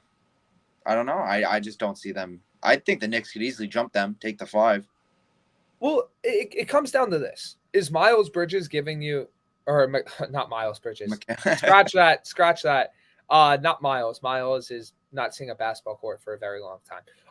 Is Mikal Bridges giving you 45 points a night? No. Exactly. Is Cam Thomas going to give you 40 points a night? He was for a bit, but no. So that's where you arrive at, where I think that Brooklyn is very, very similar to the Knicks in the sense of they have a lot of talented players, but no clear, like, elevating superstar. So the last game before the All-Star break, oh, good Lord. 1 second here. The last game before the All-Star break, you had Cam Johnson go for 18. You had Mikal go for 45. You had Cam Thomas go for 19. The other collection of players that played, Dorian Finney-Smith, Nick Claxton, Spencer Dinwiddie, Royce O'Neal, Ben Simmons, Joe Harris, Seth Curry. None of them scored above double digits. I mean, look, roster, they do have a ton of like role guys. It's a talented roster. It's a very talented roster, which is why I'm not discounting the Nets. I do think they are still at the absolute worst a play-in team. I don't think they fall out of the playoff race because they have enough talent to keep them upright. But you run into the same issue. Yeah. Is Mikal Bridges and Cam Thomas going to outduel Jason Tatum and Jaylen Brown? Maybe for a game or two, but I don't think they're winning a 4-game series. I think they're a uniquely positioned team to play a Sixers team, just as I think the Knicks are. But do the Nets have a big man that can shut down Joel Embiid? That becomes the question there. I don't think they do. As much as I like Nick Claxton, I don't think they can shut down Embiid. But at the same time, they are uniquely positioned to give the Sixers guards fits because they have a lot of length with their better scorers. I don't think they're able to get past Milwaukee, but the New York teams are now very, very similar in a sense where I don't think they've ever been this similar. You know, you had the Knicks gearing up for the pursuit of KD and Kyrie, but the Nets already had that foundation in place. They were in two different spots. Then you had the Knicks go through their rebuild while the Nets had the superstars. You had the Knicks start to build up, and then the Nets started to come down, and then all of a sudden, you meet at the middle. These rosters are extremely similar if you really look at it. They have a lot of really talented guys. They have one or two guys where you could consider to be a star or a superstar in terms of their potential and at times production. But they don't have a domineering force that can carry game in, game out. You could argue the Knicks have the closer one in Jalen Brunson, but Brunson does have some limitations at times. So it's very interesting. It's very interesting for both of these teams. Yeah, what I see from the Nets is kind of like I don't know, it's a little juice in the roster where, in a sense, like when you get these guys, Bridges, Johnson, Dinwiddie's still there, no? Yes? Maybe? Yeah? These guys were the forgotten ones kind of on the team. They were like, oh, we got shipped off for the bigger players. We were on rosters that have a good year, supposedly trying to compete for a championship, and our team said, you know what? We'd rather have the big name than you guys. It gives a little motivation in the locker room and a little like, you know what? They don't expect much from us. Let's go out there, game in and game out, and just give them what we got and try and prove something. So it could show a lot of teams fits getting up to that playoff point. Maybe they could prove something. But when it comes to playoff time, it's going to be harder to match up some of the stars we see in the East. But hey, crazier things have happened. Motivation and a little heat under the seats give teams a lot of potential come playoff times, and we see that in a bunch of sports. And maybe something can happen. Maybe one of these New York teams can finally do something. But until then, we'll just have to keep watching and seeing. Yeah, it's very, very interesting. I'm very intrigued to see how the Knicks and the Nets progress. I think that the Knicks can win a series. I think Brooklyn can win a series. But it all goes back to what you said earlier. The top three teams in a conference, and you could argue in the East, it could be top four, considering that the Cavs are the number 4 team in the conference.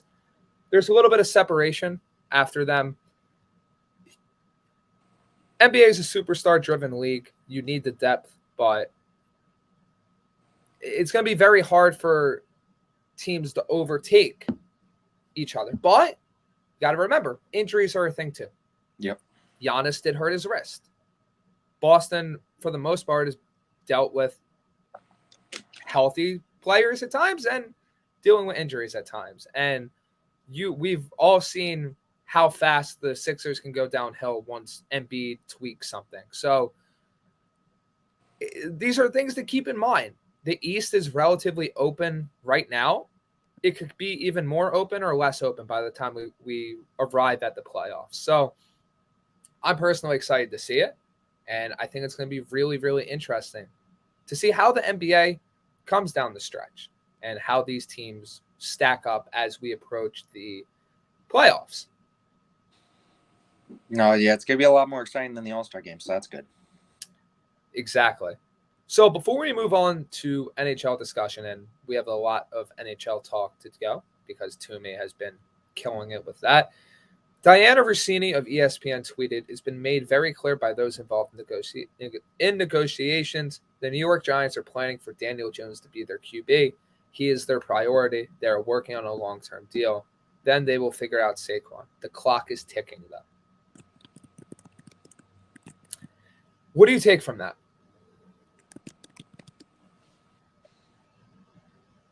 Say it again.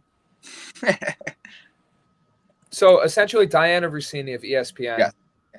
She said the Giants are planning for Daniel Jones to be their QB. He is their priority. They're working on a long-term deal. Then they will figure out Saquon. So that essentially goes to the point that what we said. It's going to be Jones, then Saquon. No mention of franchise tag for Jones in there, which I doubt that would be mentioned. But does that mean the Giants are going to cave to the 45+ mil? Does that mean Jones is just postulating and that number gets lowered to, like, I'd say a 36 to 38 range, a 35 range? Does that mean that Barkley has the potential to just bounce? Well, wasn't the contract already at like 35 to 37, wasn't it? Yes. I don't think they're going to go back down. It comes to the point. That might be the end of Saquon right there, just hearing that, if they stick with Jones. It goes to what we said.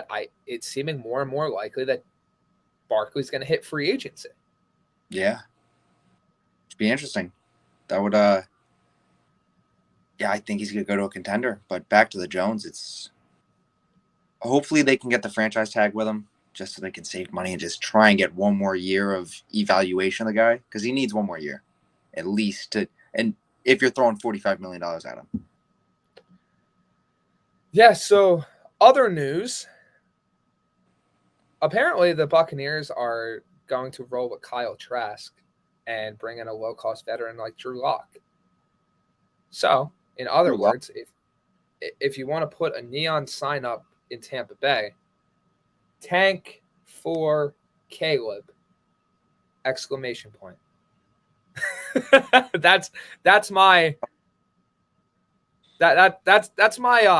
that's my reaction to seeing that they were going to start Kyle Trask at quarterback. I'm curious the implications now in Tampa Bay. I mean, they do have all those weapons on offense.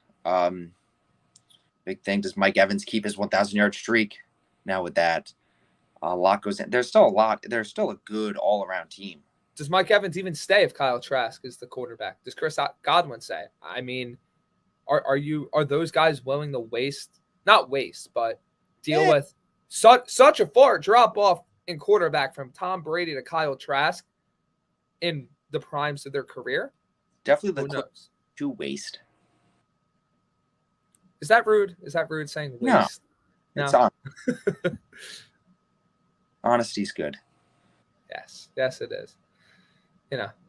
Some honesty, like, telling people to wear headphones, maybe not, but that's okay. As we said, they're still not as we said, real quick. Barkley's leaving the Giants. Anthony said, definitely think that's becoming a more and more realistic possibility. Anthony also said that there are good quarterbacks in the draft and free agency. Are there good quarterbacks in free agency? I mean, outside of Carr, but if you're letting Jones, we've said there's talented guys for sure. It wouldn't make sense to let Jones walk to sign Ryan Tannehill or Jimmy Garoppolo. Oh, would it? No. Like it's the risk reward proposition. All right, I think that's enough NFL talk for that. Time to move on to NHL talk. Toomey, I'm giving you the floor. Where do you want to start with? We could start with our teams, Devils, Rangers. We can go to how the market's looking right now. We could see how teams are shaping up right now. I guess we could start with teams, Devils, Rangers. Go from there. Well, big news for the Devils. Was it last week, the episode that I said that Hughes was out a week? Yes. And now a week later, he's back. They were week to week with him. That's just where, as fans, we got a little nervous because week to week, how long that be? That could be 1 to 2, 2 to 3, 3 to 4, 5 to 6. You don't know, especially with hockey too, because they don't give out the information of what the injury actually is. So it just said upper body for Hughes. They usually go upper body, lower body, or then they'll say an injury if it's long term. But with short term, they just give the area where it is. But he's back. 4 games. What's that? Superstars in the NBA take that rest anyway. They do that. 4 games they sit out. So it didn't hurt him at all. 2-1-1 during that time. And since he's been back, they're 2-0-0. Good news for them. More news with the Devils. The Timo Meier race is heating up a little bit. Devils are in talks with them. Hurricanes are really the two top locations for him right now.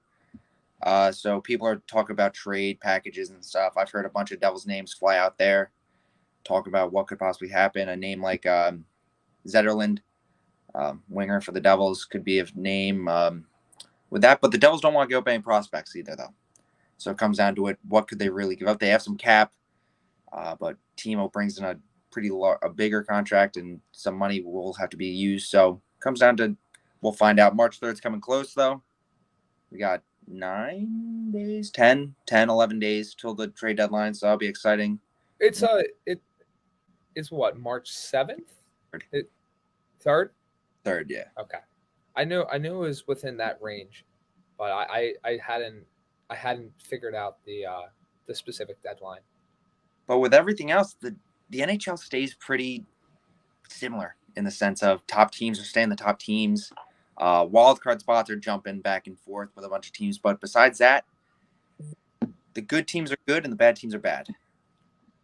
Yeah, and the middle teams just chew and claw for that wild card spot. You want to know the funny thing I've noticed about hockey over the past few years is, besides that, we got Anthony Aides saying the Devils can take JVR off the Flyers' hands. That bum. I mean, I think he would benefit the Devils to an extent. But it still comes back to the Devils too with the center I talked about. They still need to find that center, and that's a big piece to a playoff run. And if they go all out on Timo Meier, they're probably gonna miss that. And it's really going to affect their third line, which has had fits all season. But yeah, JVR, he can, he's a Jersey boy too. He went to the high school right down the block from me, actually, not too far. Him and his family, and maybe that's something that could happen. I don't know, probably not, but it'd be cool. Yeah, but like as I was saying with hockey, I feel like once the season gets started, the teams kind of stay in their positioning. Yeah. So it really does. I feel like for the past, what's it been, 4 shows, the top 3 teams in the Metro have been the Hurricanes, Devils, and Rangers. And the Islanders are the one team that's changed because they jumped Washington, Pittsburgh, and Philly as well. They're now 10 points behind the Rangers. But that 10-point separation is very similar in the Atlantic as well. It's the Bruins, the Maple Leafs, the Lightning, and the Lightning have a 9-point lead on the Panthers. So it goes back to everything you said. These teams stay where they are, and it's just a matter of jockeying for playoff positioning. In the Metro, 82, 79, 75. The Rangers are 4 behind the Devils. I would imagine those 2 teams are going to be competing with each other for the 2 and 3 spots the rest of the year. And that's going to play a role in what moves do the Devils make, or if the Rangers make another move. Also, the Hurricanes wanting to go after the guy you mentioned, right? Wanting to stave off the Devils and Rangers, but also improve their roster for a cup run. So it's very interesting. And this brings us to the Rangers, where in their past 10 games, they're 7-1-2. They're actually on a 2-game losing streak. They lost in overtime to the Calgary Flames, and they lost 4-1 to Winnipeg yesterday. This goes back to something we've talked about during the year. Rangers are a really good team, really solid team, but a lot of defensive struggles at times. And Igor, as great of a goalie as he has had his lapses. He has not been the Vienza winning goalie at all times. But, that sometimes comes with the territory. Goalies have ups and downs. All sports have ups and downs. So, looking ahead at their schedule, comes with too. I mean, we saw that Rangers defense last year in the playoff in the cup run. Yeah. And that defense, if you put a good defense in front of a goalie, it changes the world for him. So, if the guy's getting ripped with shots that are high percentage shots, it's going to turn bad for him. But Rangers still a hell of a team. They got the Red Wings, Capitals, and Kings coming up. Capitals are the biggest game Saturday, 1:00, February 25th. I personally think that they're in a great position. I think the Tarasenko edition is huge for them. they're going to be able to score the best of them. But it's just a matter of, and it's rudimentary, it's simple, but can you score more goals than the other team? It comes down to that because of how good the Rangers offense has been. Yeah. No, I was watching that game last night, Rangers, and they were putting that puck on the net. And some nights they don't go in. It happens, but they are one of the most dangerous offensive teams going into this playoff run. And they're going to be a real spark. As of right now, it's Devils Rangers first round playoffs. And it looks like it's staying the same because it's stayed the same for the past, 4 shows we've done? So that's 4 weeks. Yeah, it's basically a month. Yeah, so it's going to be a defense, offense for all. They're both stacked teams all around. They have good spots, bad spots, but be really entertaining. Basically, what Toomey's trying to say is that series is probably going 6 or 7, and the other team's going to, and whoever wins that series is going to be so exhausted to the point of whoever they have to play, it's going to have a very big advantage over them. Next round's basically, then they played either the Canes or, the Canes or probably the Canes. The Canes are a hell of a team. There's a shot that the Rangers or Devils playoff route could go. Obviously, Rangers or Devils, the Hurricanes, and then the Bruins. And that's before we even get to the Cup. That's ridiculous. That's why I said that the East, they should have their own little Stanley Cup for the East because the East is so overpowered. But when it comes, no, you're absolutely right. That's the way. And the West is just whoever makes the big move in the West right now could really make a big push. You could argue the Eastern Conference winner is going to just run out of gas because of the gauntlet they have to run through. You could say that. It comes to the point where last year we saw how dominant the Avalanche were. And then we saw, the Rangers were in a big fight with the Lightning. And it came down to Lightning were pretty much out of gas, and the Avalanche just rolled over them. But into other hockey news, it comes down to it. Patrick Kane, we talked about him last week, how upset he was with the Rangers, which we never really see in any sport, with a player really coming out there in the open being like, I wish they traded for me. But he's going to be on the move. He had a hat trick the other night, actually, against the Maple Leafs in a 5-3 win. And the big look right now is either the Kings or the Stars. I'm seeing more in the Stars, but the Kings might push for him as well. And it comes down, we've been talking about just bolster the lineup as much as you can for playoff time. And that's what these teams are looking. Kane is still a talented player, one of the best Americans to ever play hockey. And he wants out of the Blackhawks. He's been there he's done so much for the city, the team, where his time's up now because they don't have guys around him that can compete. So he's on his way out. Curious to see where it goes. But besides that, with the trades, not much more information. But it's going to be a cool, little exciting run till March 3rd and then playoff time. I mean, the Rangers got floated I know you probably mentioned, they got floated as a destination for him as well. Still, yep, he's still up there. And this ties into our conversation, I think, last week. NHL players do not care. And I think I sent Toomey this when I saw this. There was a player on, I think, the Coyotes. He was asked about the win streak. And if this happened in any other sport, I'm convinced of this. There would be an insane uprising of news coverage, articles, talk shows going over this. A player on, I'm pretty sure, the Coyotes came out and said, I don't think our GM's going to be too happy with us. In turn, referencing a winning streak, that would have been like, for example, when the Jets, the year they ended up with the number 2 pick, that would be like Adam Gase coming out after the second game where they beat the Browns after beating the Rams. If he came out and said, I don't think Joe Douglas is going to be too happy with me. Tampering violation. How could Adam Gase ever say? That'd be like a guy on, what would be an example? The Texans coming out and saying, yeah, man, we won that game. I don't think the GMs and the owners are going to be too thrilled. And you get bits and pieces of it in these different leagues. The subliminal tweets, the eye emojis, these different things like that. In the NHL, the guys just say it. It's honestly hilarious. It comes down, and it is the race for Connor Bedard, who is the outright going to be the first pick. I'm pretty sure right now, too, he's 17 years old. And talented player. He is, I remember seeing a pick. It was like 5 things in the league that are untouchable. It was McDavid, the first overall pick. Maybe it was the 3, and then 1, they're like, maybe Hughes can get thrown in there too now. But that's it, because Bedard's putting up numbers that we haven't seen from guys in a while in a competitive league at 17 years old. He's got like a 45 goal. Last time I saw 45 goal, 46 assist season in a small number of games. So it is the race for Bedard. There we go. Ducks are having. Oh my God. That'd be crazy. Is Zegras and Bedard on the same team?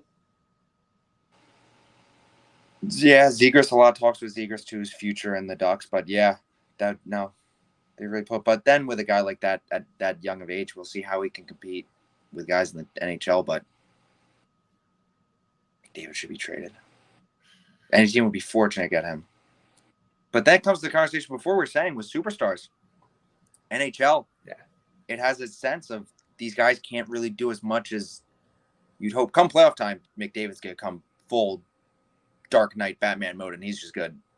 He's gonna be on the ice for like two out of the 3 periods, not coming. Like it's gonna be something great, because that's what he did last playoffs. He squeezed. He basically put the Oilers on his back and just dragged them to the Western Conference Final. Yep. So that brings us to the last part of our NHL talk, because I want to make sure we get to our last segment. You've been doing bets for the NHL. So we on the City That Never Sleeps show like to make bets, fun bets. So Toomey, why don't you share your NHL picks for the day, and we'll make this a recurring theme every show. Toomey's going to share some hockey picks or other picks that he comes up with, and the last segment of the show, I will share some picks that I came up with for baseball. So for currently I've been doing this for the past 5 days now. Will be day 6. We're doing a lot more research now. We're getting really into it. There's 9 games to look at for tonight. Yes, 9 games. It will be posted on Twitter, Ryan Toomey 23, closer to puck drop, so around 7. I'll probably post around 6:30. But what I have currently right now, if I had to pick one lock of this, and if that changes, you'll find out on Twitter closer to the time. But right now, the lock that I have right now is, I don't want to say that. That's a cheat. I could have said Lightning moneyline against the Ducks, but that's not a lock. We know that happen.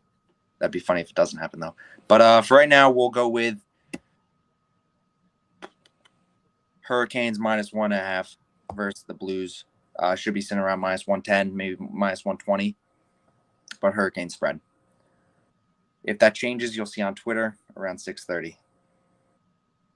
We love to see it. And Toomey's going to be giving a lot more of these picks as we continue on throughout the show. Lots of hockey left, so stay tuned for those. It's now time to talk about spring training. We're almost there. Yes. It's almost baseball time. And with that being so close, what better way to close out the show than with our favorite potential spring training storylines for the Mets and the Yankees. As you guys may be well aware, I am a Mets fan, and Toomey is a Yankees fan. So I'll start with my number one storyline I'm looking forward to. The new look pitching staff. Justin Verlander, Kodai Senga. I think you could even throw Jose Quintana in the mix. How are they going to mesh? Who's going to really stand out? Are they going to be able to provide more of a base than at times what the Mets had to deal with their pitching last year? Or are they going to provide a higher ceiling? I'm very interested to see.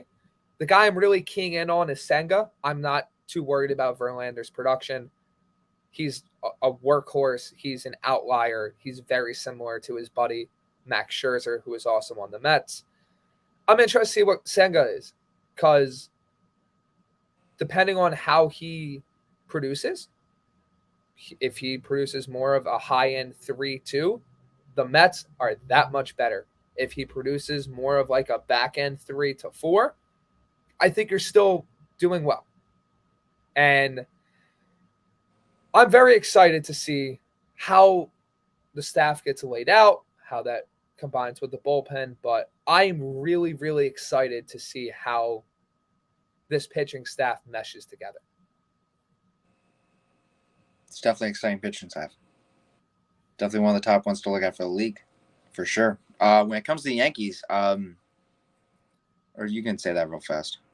Yeah, David mentions he watched the Mets-Yankees World Series in 2000. I don't know what I would do for a Subway Series World Series, but it would that's something I want to see. That's something I want to see very badly. When it comes to the Yankees, it seems like most of the news has just been like, what is going on with this team right now? I'll get to what's exciting to look for in spring training, but let's just start. We'll start, I think I brought up last week, the Montas injury. A guy that we thought, hey, came in last year, didn't do what he's supposed to do, figured out he was dealing with things. Okay, fine. Let's hopefully guy's brain right. Hopefully his mental's doing good. Come this year, let's see what he's got for us. He was supposed to be our 5, which would have been a hell of a 5. Would have solidified them having a top pitching staff in the league, close to it, top 3, if not 1, 2. Then it comes out, shoulder's not doing so hot. He's gonna need surgery, and it's probably season ending. Then we go to today. What else? Josh Donaldson. Aaron Boone had some nice words for Josh Donaldson. I don't know what their relationship is or why he loves him so much, but his quote, it's not going to be exact, but it was, "You're crazy if you don't think Josh Donaldson can have a better offensive season," or somewhere around those marks. For a guy who has not put up numbers that were really exciting in the LB for a long time now. I know his stint with the Braves went pretty well, but all he's doing is aging, getting older, and pretty much taking up a roster spot, I feel, for this Yankees team. More exciting news, DJ LeMahieu, 100% healthy in his eyes. That would be best hopes. We remember as Yankees fans, we saw him a couple of years ago winning batting titles, being that guy that we knew steps up to the plate, he's going to get a hit no matter what in a big situation. He was probably the clutchest hitter that we've had in a long time in the sense of that, besides the Judge last year. But yeah, that's good news. He's still getting older, but that's big news for the Yankees. What's next? Aaron Judge today. They came out and said they might be trying Judge in left field to move Stan to right. What comes up of that, I don't know. Probably nothing, just talks. But they'll probably try it during spring training, see what happens. That's not the biggest deal. And just the exciting thing to see is these prospects. We finally get to see these guys really perform. Cabrera still has a lot to prove for the team. Peraza still has a lot, and hopefully he can make that opening day roster and be a big part of the team. Volpe, our number 1 prospect, he can show a lot during spring training. So there's a lot going on with the Yankees. Is there a lot of news jumping out with the Mets? Because I know the Yankees, I'm seeing stuff every day. It's more so like what I'm looking for in terms of there hasn't really been news. I thought we were going back and forth. I guess not. You kind of got everything out of the way. But so much. You know, I'm the other big thing I'm looking for is how do the Mets replicate their offensive production, and do they even need to replicate as much offense production? It goes hand in hand with the pitching staff, but I think, you know, another year of Lindor being more comfortable, Pete Alonso, you have Nemo back, not having to worry about contract situation. He can play just as hard. You have a healthy Starling Marte. You have, you know, I'm excited for the lineup. I think Brett Beatty is going to be good Lord. I think Brett Beatty is going to be a very interesting addition to the roster. I think he's going to be very good for them. Maybe not right off the bat, but very soon. I think Francisco Alvarez is going to provide a great DH bat as the season goes on. But I'm interested to see, do the Mets rely more on their pitching to start the year and then the hitting rounds in the form?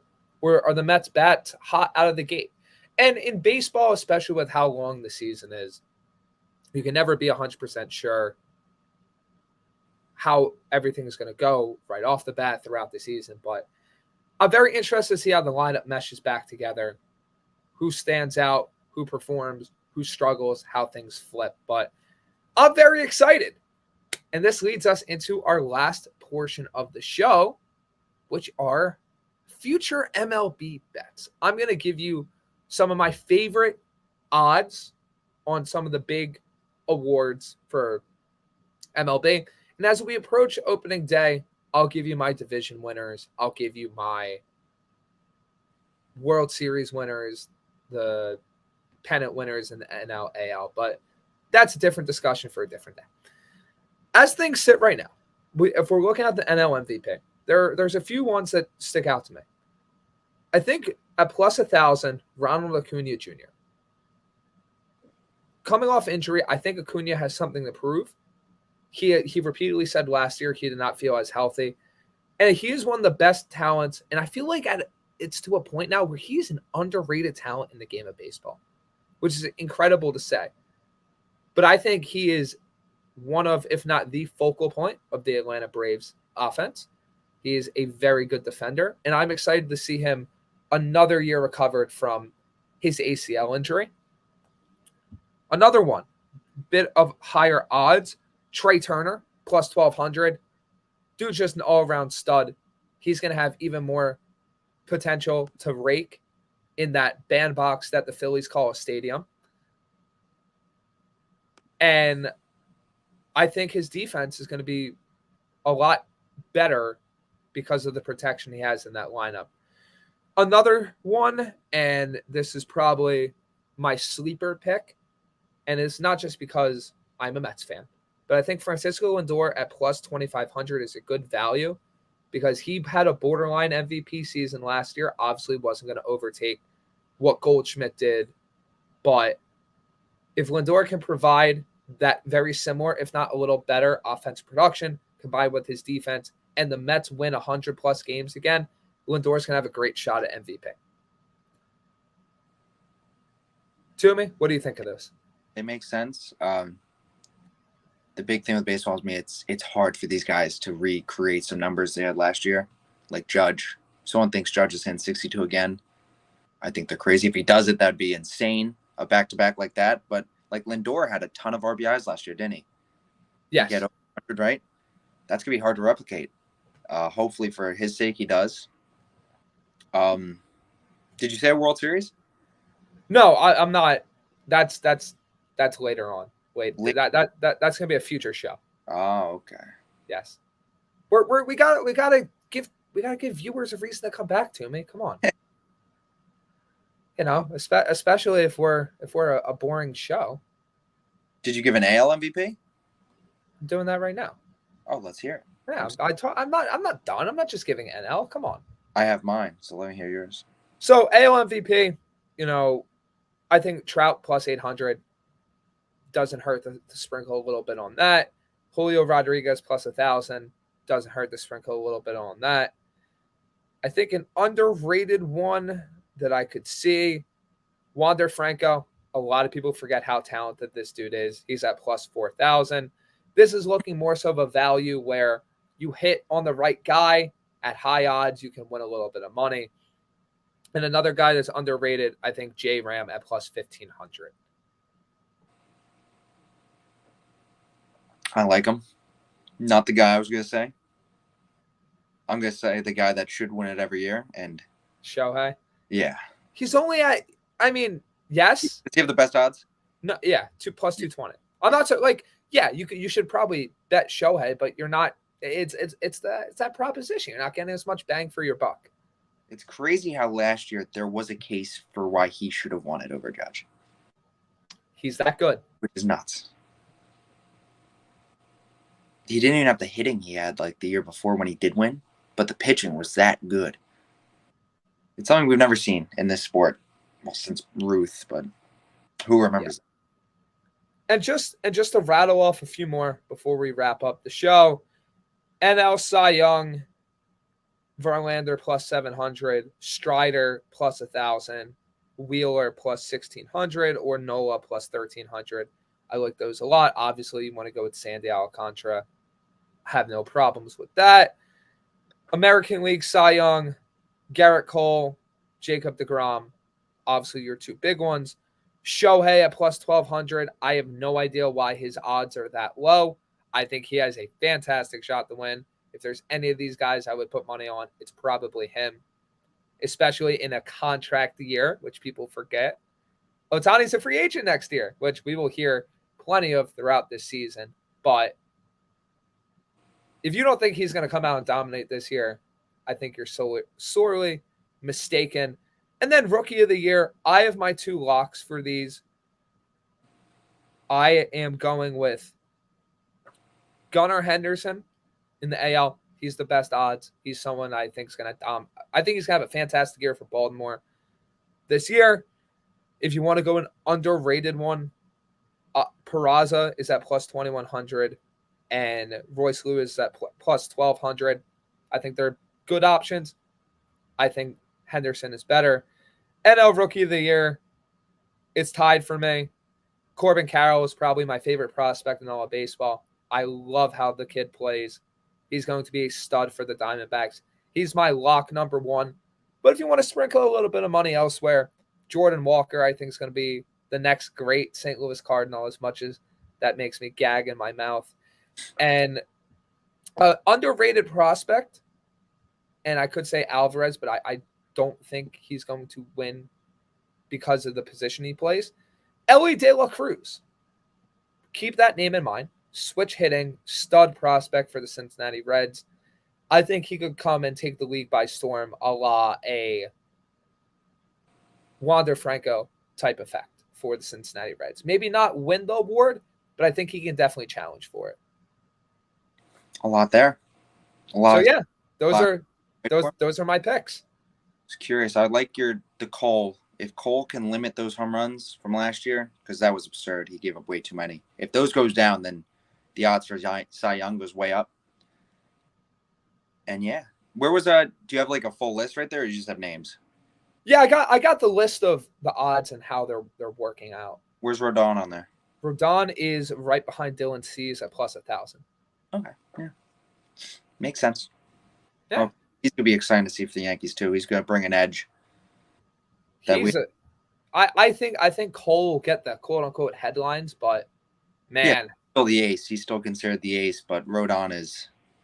I think Rodon might be better than him this year, but I think Cole's gonna is better than. I think Cole's gonna have the better quote unquote numbers, but Rodon's gonna be more efficient. If you had to rank like top pitchers right now, Rodon's like top 3, and Cole's. I don't even think Cole makes that list. Yeah, so I mean Rodon's probably the best, one of, if not the best lefty pitcher, lefty starting pitcher in baseball. He is the best starting pitcher, lefty. But it's gonna be weird playing in the Bronx all the time now. How are those numbers gonna change with him switching ballparks? So exactly, a lot going there. We could talk about baseball all day, but we are at the end of our show. So thank you guys for joining us. We had a blast. You know, we appreciate all the comments, the positives, the negatives, the comments that tell us our show sucks. We appreciate it all. Truly. We mess around on here, but we truly appreciate what you guys bring to the table for us. We'll be back. What? Makes us better. Exactly. We'll be back next week talking, who knows, more Jets quarterback rumors, more Giants rumors, Yankees and Mets most likely starting up their games, Knicks, Nets, Rangers, Devils, Islanders, all getting rolling. We got a lot of fun stuff coming up. I'm excited to bring it to you guys. Toomey's excited to bring it to you guys. It's going to be a blast. It's an exciting time. Can't wait to see it. Yep. So for Toomey and myself, it's been real. It's been fun. It's been real fun. We'll catch you guys next week.